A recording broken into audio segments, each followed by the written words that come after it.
As I indicated before, we have an unprecedented number of speakers.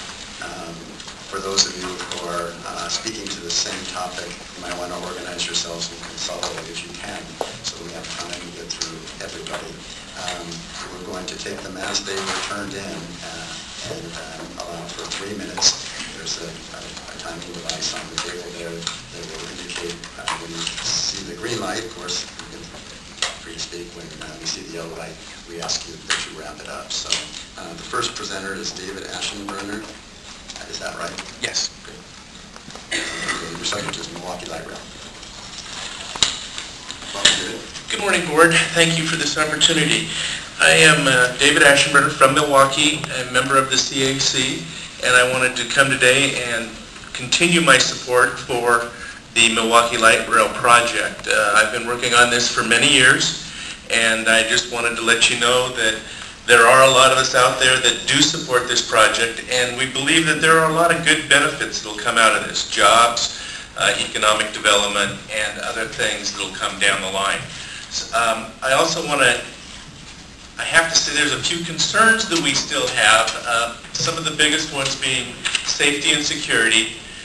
We definitely would like to see the security force increased when you add a new line, as opposed to keeping the level of safety and security where it is.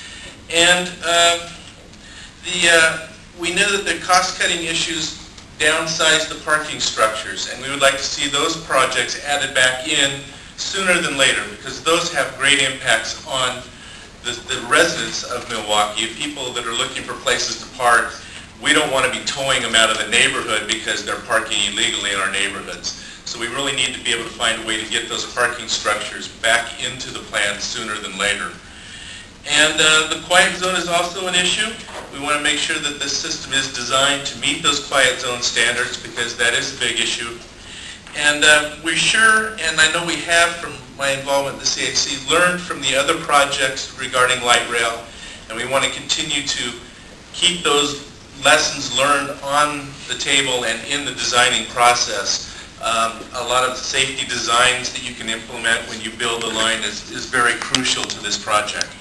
I also want to thank TriMet staff. They have been going out of their way to meet in our communities with our citizens on a regular basis. And we have another one of those meetings on November 15th where we're going to actually start talking about design issues in downtown Milwaukee.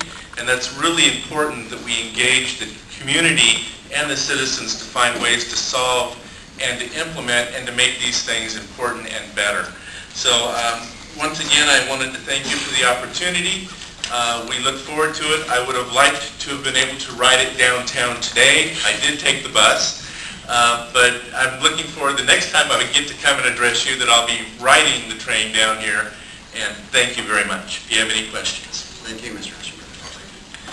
Next is Michael Levine. Michael, I called you up in the order, the right order to this meeting. And I didn't have a heart attack today. Well, we saved a tree because I was cold, and I didn't do a lot of homework yesterday, so I don't have a packet for you today. I'm sure that upsets you. And since we're short on time, I'm going to be even more blunt than normal to try to get through about 9 issues. The first one, I would like to invite the board and TriMet staff to the Portland Commission on Disability subcommittee meeting on November 13th at PSU. I do not have any more specifics other than the time, which will be 11 to 1, but you all know how to reach me. The reason you're being invited is we are going to be discussing transportation, and certainly TriMet is going to be one of the main topics, if not the only topic. Also, the committee that I chair, Portland Disability Advocates, we will be doing a follow-up on that meeting the very next day at City Hall in the Lovejoy room from 1 until 2:30. So there's an invite if TriMet would like to get involved and hear what the disability community is talking about instead of just hearing from me. I also feel that we're not being shown respect. A perfect example is I filed a complaint about Audible transit tracker on the mall about a year ago. The excuse I got at the time was the buttons were all in the same place. Well, number one, the buttons are not all in the same place. There are a minimum of 4 different locations throughout the mall. They're at different heights. They do not meet the standards for people legally blind or blind that need to be able to push the button to have the audible. I wish Lynn was here today, because after the last board meeting, Lynn and I walked across the street.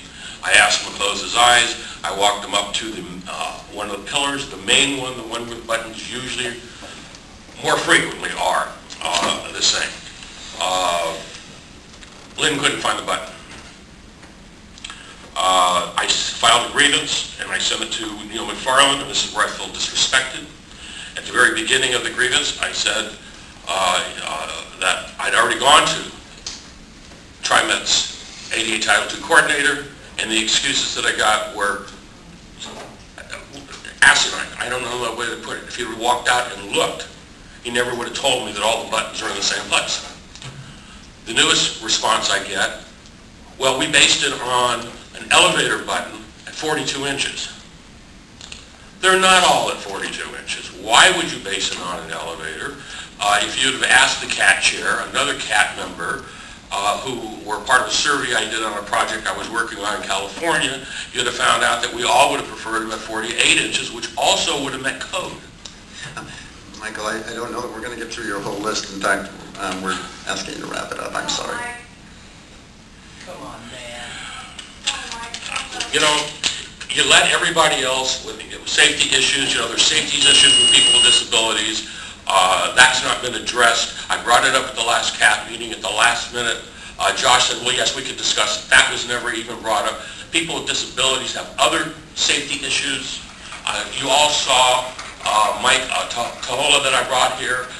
We're still going through the process. He still doesn't have unconditional lip service. When do you want to listen to people with disabilities? Amen, brother. Amen. Thanks, Mike. James Lee.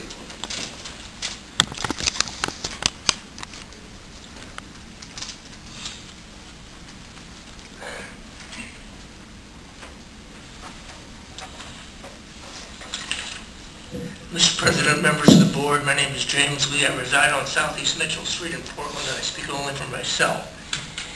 First of all, I want to thank the entire TriMet organization for the wonderful service. Excuse me, I have a voice problem.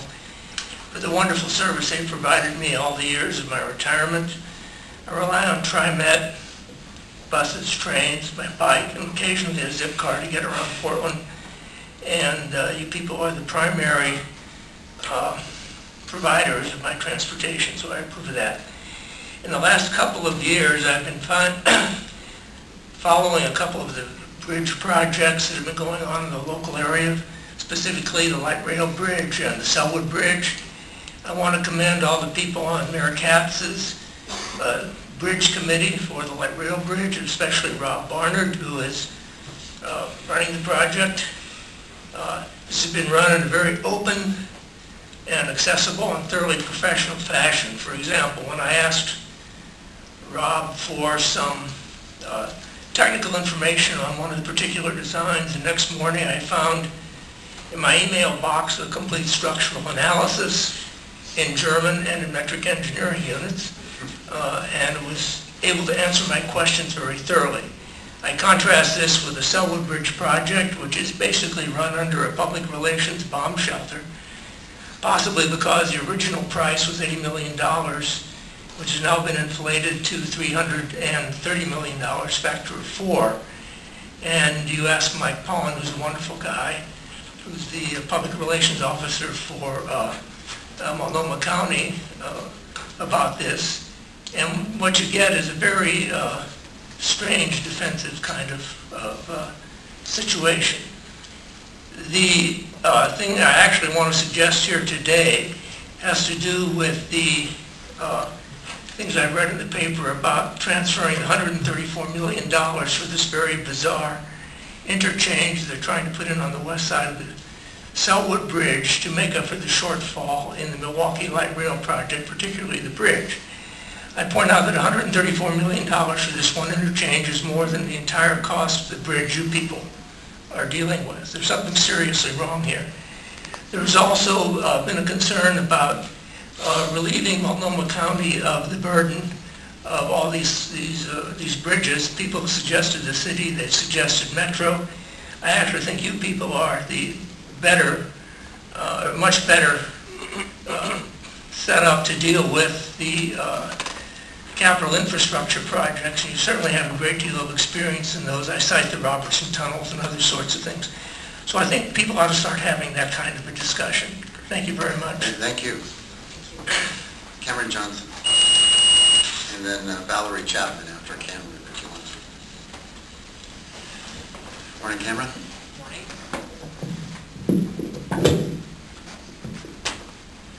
Hello, I'm Cameron Johnson, 16-year-old representing Opal Bus Riders Unite, to some extent the Mount Scott Community Center Teen Volunteer Corps.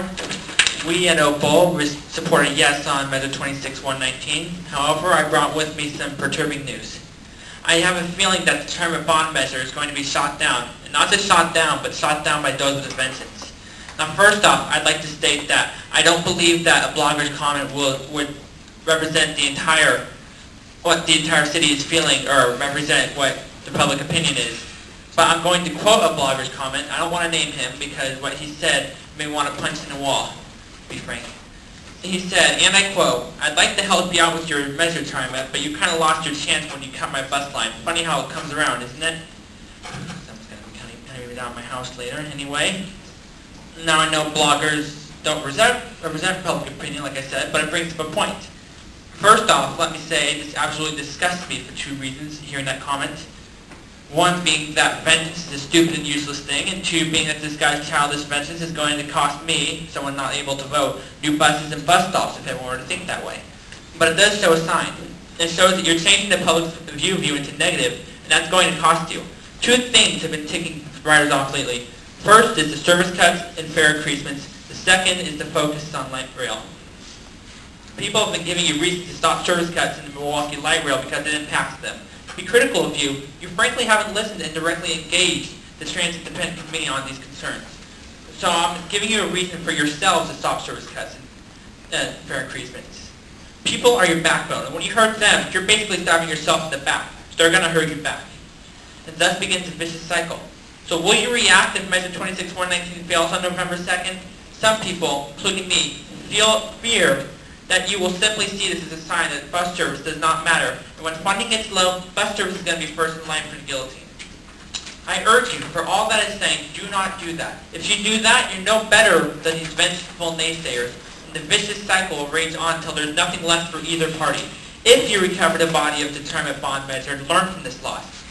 Learn that if you fired the first shot, you've started a war. If you're the first to make peace, you've not only ended the war, but you've unskewed the view of those on you. It's only beneficial for everyone.